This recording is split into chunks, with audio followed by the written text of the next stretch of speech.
Hey cuties, Peachy here. Welcome back to a new video, and in this video it's been busy today for Monster High fans. So we have a lot to talk about, from our first look, the big reveal of the upcoming Skullector Nightmare Before Christmas, Jack Skellington and Sally dolls. Yes, it's happening, it's real, it's here, it's happening this Friday.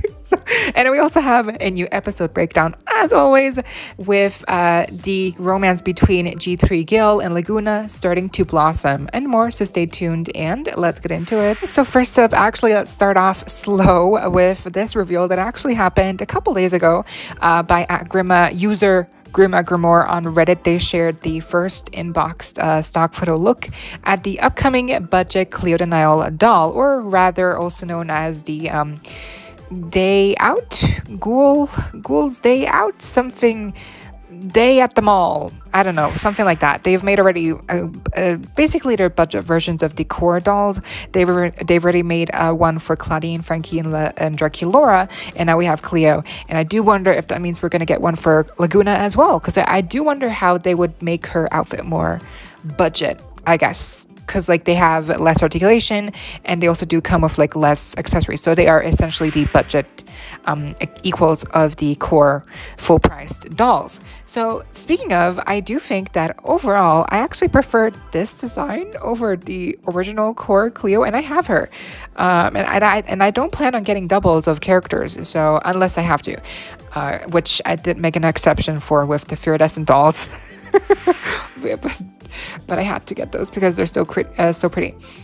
But like otherwise, I don't plan on getting doubles of characters because 1, money, 2, space, and I just have other things I'm collecting, so it's really hard to prioritize. But yeah, and so even though I have my core Cleo, and I'm probably not going to get this one just because also these budget dolls, I don't think they arrive. They will be sold here in Smith's Toys and stuff. Like, I don't think all of the Monster High dolls that are sold in the US will be sold internationally. I just think it's not like as accessible.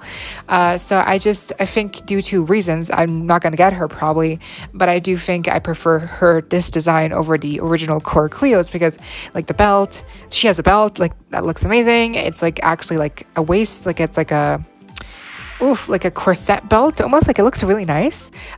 New piece, painted details of the headpiece as well, which shocked me. And then the dress just has a better print and shape to it than the original dress, and then she has heels on instead of boots, and I do think the boots are a little bit of a miss on the original Cleo, and the accessories are cute. So overall, I mean, the hairstyle is the same, but overall I feel like, yeah, this one, she's good, she looks amazing. Like, I feel like if you don't have a Cleo already, then this is definitely a good introduction Cleo doll for you. But just keep in mind, again, she doesn't come with her pet or accessories, or as many accessories, and also the lack of upper torso articulation. So that's that. Next up, the Frankie Stitch and Style doll has already been showing up at people's doorstep, so that's really fun. We finally get to see her in real life, how she looks, and she looks really good actually in person as well. Like the face up, the screening, the bangs, it all looks just as amazing as she did on the stock photos. So I'm amazed, honestly. In the back of the packaging, which by the way, these pictures are by @Skullectors on Instagram, and then here's also a comparison picture of other alumni Frankies that was shared by @Ziandolls, also on Instagram. So overall, I think she's a really good execution. Also, oh yeah, the back of the box just has a stock photo of her, because I was wondering in the last video if she was gonna have like artwork from Dark or Dark, but nope, just stock photo, which is fine. So yeah, overall I think the real life pictures really do her justice. Like, she looks amazing.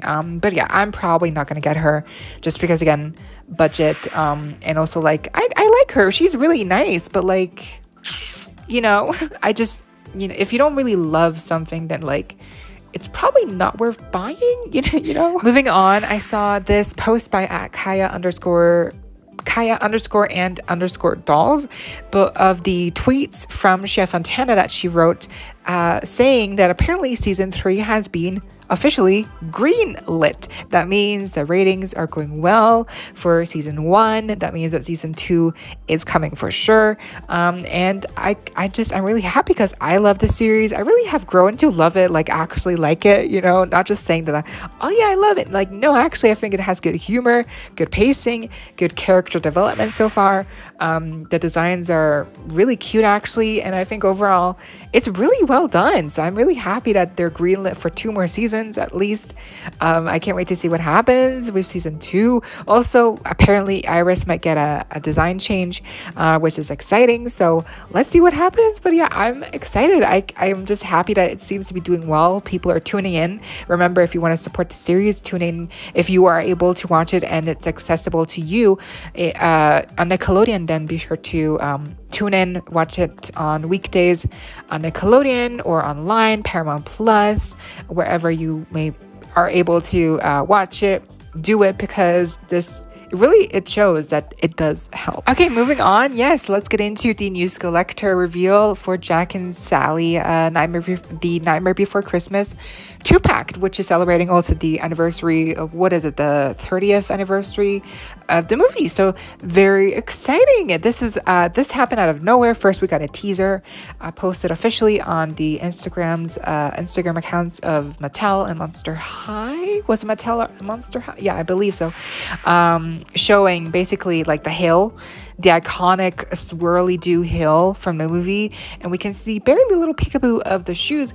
And then later on, people found out that there's an actual listing on Mattel Creations for the 2-pack, and on the thumbnail of the listing, because the actual listing doesn't work yet, the link doesn't work to the listing yet, because obviously it's not coming yet, but the actual picture on the thumbnail is new, and it shows the 2 dolls fully. And so that's where people got the full reveal of the Jack and Sally dolls. And so now we know what they look like. It kind of took away the surprise element. I'm kind of shocked that they made that mistake of letting the thumbnail picture stay on, or like the listing. I mean, unless they didn't really care, unless they didn't, think people would notice. But like, I feel like we should have they should have kept the surprise element alive. But either way, we now know what they look like. And yeah, it took people by surprise. Me personally, when I saw them first, I thought they were fakes. I thought they were customs. I thought they were AI, like kind of, like with the last video, we talked about AI pictures of Monster High dolls, like the Skullector ones, and you could tell those were fake. But here, I was like, is this real? Like, is this legit? Like, I was just not used to Sally's eyes, and then the Jack, like the head is the exact same, like the face. It's just so, I feel like this is just more Nightmare Before Christmas look and aesthetic than it is Monster High, except for like the dolls themselves and the fashions. Like, that is Monster High, but the actual design of the faces, that is just truly Nightmare Before Christmas. So it definitely like took me a second to get used to it, especially Jack's head, because I was not expecting that, you know what I mean? Like, I thought for sure maybe, the question was like, will they gender bend him? They didn't, and I'm happy about that, because they are a truly iconic couple. But like the head, I thought for sure they would give him eyes, like I don't know why, but but also the shape of the head, I didn't think it would be so round. It's just not like Monster High, it's just not something we've seen before. So definitely very interesting. But thinking about it, really, it does make sense, because it is the anniversary special set for the movie. Obviously, it's going to be very accurate to the characters and designs. So I don't mind it, honestly. I just think it's just something about getting used to it, really. Sally's dress could be better, the mermaid gown, we've seen it before. I feel like it's just overdone. It could have been done a little bit better, in a skelette pattern on the middle, and in the middle right there, it's just like a little bit random to me. But the face really is accurate. Like the eyes, the eyebrows are a new addition, but they work.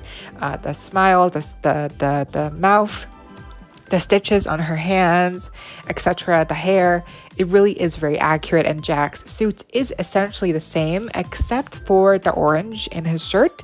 That is the only difference I can see between the two, you know, between a movie version and now the doll version. It's the orange. The orange is like the only new pop of color that they added into his design. The head, the face is really accurate. So yeah, overall, I will say they did a good job. But they will cost $90, so they're still going to be expensive. And now, because this is also a Disney movie, Tim Burton, not only are Monster High Skullector fans going to want to get this set, but also Disney fans, Tim Burton fans of the actual movie will want to get this set. So you know, rest assured, this 2-pack will sell out for sure. And if you want to get this pack, you better like really be on time and be quick. Credit cards, you know, in check, because like this, it's gonna sell out. Okay, so the really new episode is called Fresh Waters Run Deep. Basically, Laguna Gil, they're getting to know each other and they're getting along really well in the past couple of weeks. And we see that they're so cute. Look at them, they're blushing because they just touched their hands, like just because of that. They're like, oh, oopsie, they're like blushing. It's so cute. And then Laguna says like, oh, I've been reading magazines and like exchanging books, and just it seems like they're really having a great time. Laguna looks at some of his pictures of his family, ancestors, and then Frankie points out that this is actually the seawater talisman, and it's around the neck of Gil's cousin Lockland, I believe. So Laguna is like, what is our talisman doing around your cousin's neck? Does it like, see, because remember, Gil is freshwater and Laguna is seawater. I thought she was saltwater, but I guess they call it seawater now. But there's two kinds of sea creatures, right? Sea monster and then freshwater. So that's why there's a little bit of a rift there when Gil explains that no, why would my family was not thieves? And then they read books that says apparently that the wars were very muddy and the details got a little bit confusing, especially written details. And so Gil's very apprehensive. He's like, no, my family's not thieves. And Laguna's like, but well, you know, your cousin, the medallion, the talisman. And so Gil is like, okay, we'll call him. And then they call him. Here's Lockland, a new character, and he's Irish. That's the right? I think so. That's the Iron or Scottish. I don't know.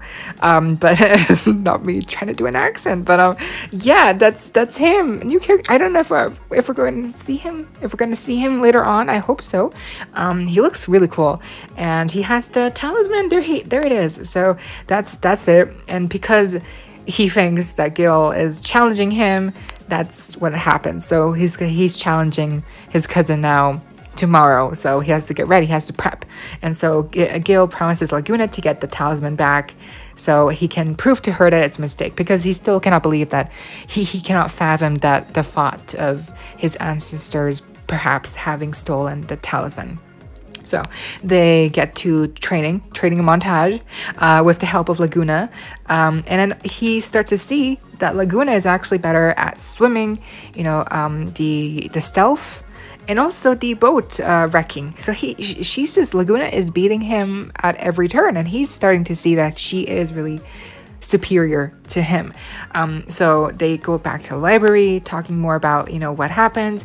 And then Laguna and Gil, they talk a little about, you know, they talk about the past and how they can't change what happened, but they can change what they're going to do in the present and their choices that will affect the future. So really actually like very deep conversations happening here with these two.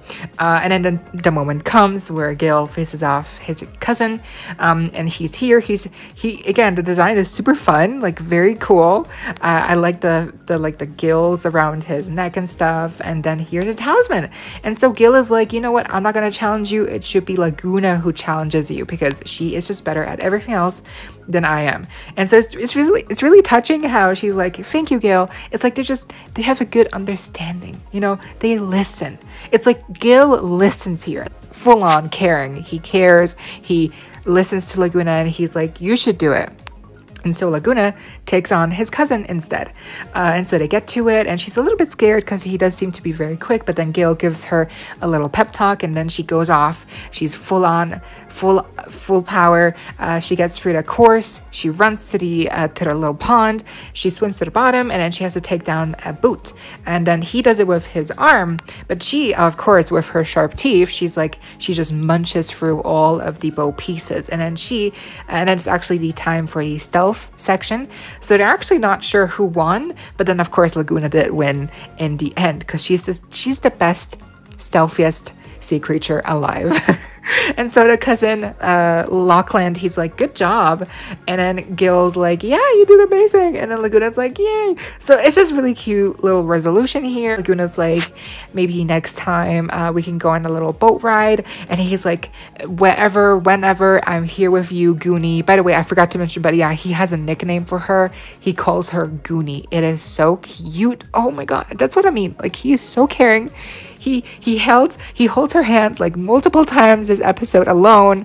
He calls her Goonie. She's like, they're so cute. I ship them. I can't deal with it. They're so cute. And we need a doll of him ASAP, okay? But yeah, so she's like, thank you for trusting in me, for listening to me. And then because of the talisman, she tries out her new stronger powers, and then accidentally, you know, with the water, pushes Gil up in the air, and then she catches him, and then they share this little moment. It's like, will they kiss? And they don't kiss, but they do, you know, like they put a little smooching sound effect in the background. So I mean, they know what they're doing. Like essentially they kissed, but they didn't. But yeah.